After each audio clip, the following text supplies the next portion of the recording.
absolutely fascinating development with Elon Musk, Steve Wozniak, and a number of other tech leaders coming out and saying we need a moratorium right now on AI developments. Let's go ahead and put this up there on the screen. The open letter, which was distributed with about 1,100 signatories. To be clear, some people dispute that they didn't understand what they were signing, but Elon and Steve Wozniak's signatures are not in dispute here at all. Say that technology companies need to cease AI training systems that would be more powerful than the latest large language processing system known as GPT-4. So AI power, they say, tends to correlate with the model's size and the number of specialized computer chips that are needed to train it. They're outspoken in their concerns about AI as a threat to humanity. And really what it comes back to is that we shouldn't forget that Elon was actually an original founder of OpenAI and decided to leave the organization because he didn't think that they were developing in the right direction. Since then, he has actually warned about censorship within the OpenAI ChatGPT platform and what he's been pointing to.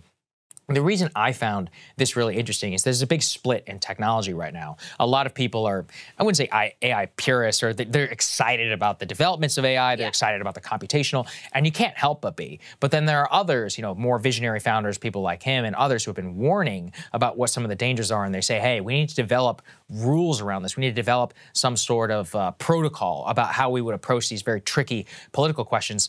I'm not sure where I fall. I'm curious what you think. Like, if you think about the original development of social media, because nobody knew what it was gonna do, we didn't have preset rules around the First Amendment or other principles that set us up for disasters in the future. So maybe it would make sense. Like, hey, we're in the burgeoning stages. Let's set the agreed upon thing and let's not deviate from it. For when the inevitability comes, they're like, look, this is the standard. This is what we've all agreed upon.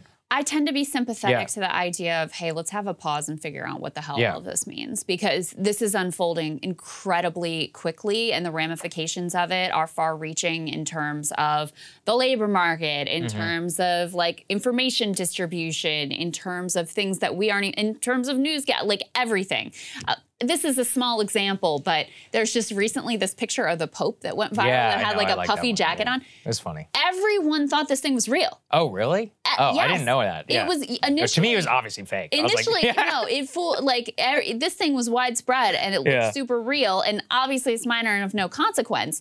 But it shows you we're already at that level where there can be, pictures, images, videos, information that goes out that is wildly inaccurate that gets taken up and consumed really quickly. Again, this is a small example. I thought one piece of Elon's concern about the direction of OpenAI, I actually did a monologue on this and I thought was really well-founded, which is like, he says, when I signed up to be co-founder of OpenAI, the idea was open, like open to the public, transparent, open source, and nonprofit.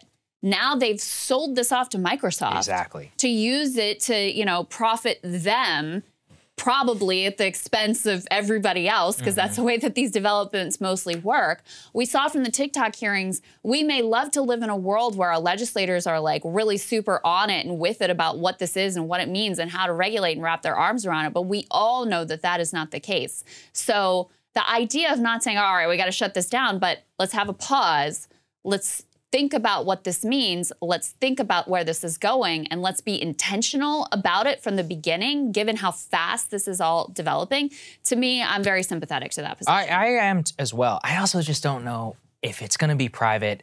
Look, the name of technology that people were like, hey, let's hit pause on this. It never happens. Like, unless the government comes in and is like, listen, this is the way it's gonna be voluntarily, somebody will just depart from the consensus and then they'll get all of the benefits. So it's kind of a prisoner's dilemma. Honestly, I just think it's gonna happen regardless. I'm not sure that if there's anything that we can do about it. By the way, I don't even believe some of the hype around it. They're like, oh, it's gonna replace all white collar work. I'm like, yeah, maybe some, maybe some. But my point is, we'll see. Like, we should have also some hubris about how much technology, or this type of technology, actually can fully replace some things. It can automate a lot, and I think that's great. I saw one example of somebody put in their blood work, and OpenAI ChatGPT was better than their doctor. I'm like, okay, that's great, but like, that's not the reason that people go to the doctor. You know what I mean? Like, they're not going to be able to like sit there and it's so open.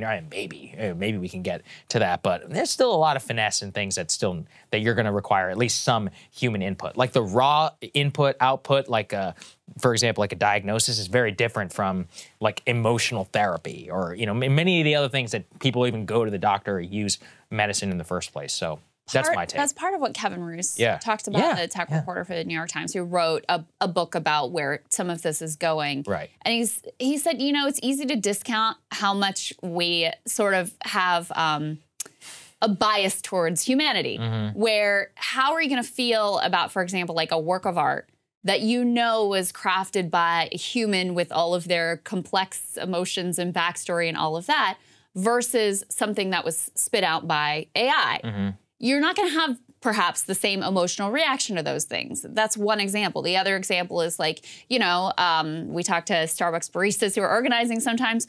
You could certainly imagine a coffee shop where everything was automated. You punch in your thing, it does your order, whatever. But in reality, that's not the whole reason people are not just going to their favorite coffee shop because they like the coffee. That's part of it. Part of it is you like that little exchange with the person that you see every morning and being in the line with the other people who are going through their routine as well. Like the humanity of it is part of what you were buying in that experience.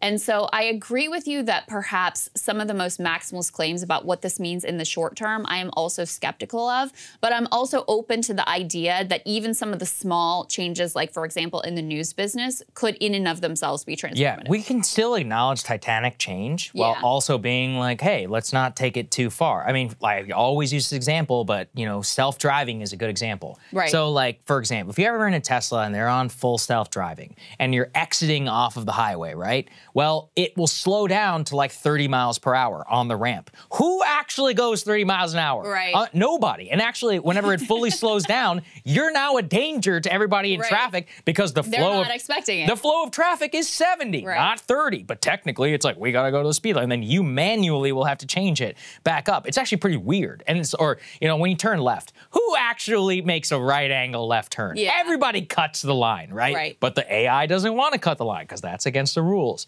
Or if you're in a tunnel and there's like green lights or whatever, they'll be like, oh, it's emergency light. There are all these little things. And you're like, oh, okay, like there's a reason that humans drive. Like we drive very differently. Technically, the speed limit is this. What idiot goes to speed limit when the flow of traffic is 65 miles an hour in a 40-mile zone? That's the computing that or like changing that, that's very, very difficult to solve. Yeah. I just don't see it yet. Yeah, I agree with that. All right. So anyway, we'll keep looking at it because it is a fascinating debate, a little glimpse into our future. There you go. Hey guys, ready or not, 2024 is fully upon us now, and Saagar and I have been brainstorming ways that we can really up our game for this critical election. Yeah, we rely on our premium subs to expand our coverage, to add staff, to upgrade the studio. We just want to give you the best independent coverage of this election, which is possible. So if you can help us out, become a premium subscriber today, breakingpoints.com, or the link is down here in the description video. It really means the world to us, and if you like what we're all about, this is the best possible way to keep us 100% independent, working only for you.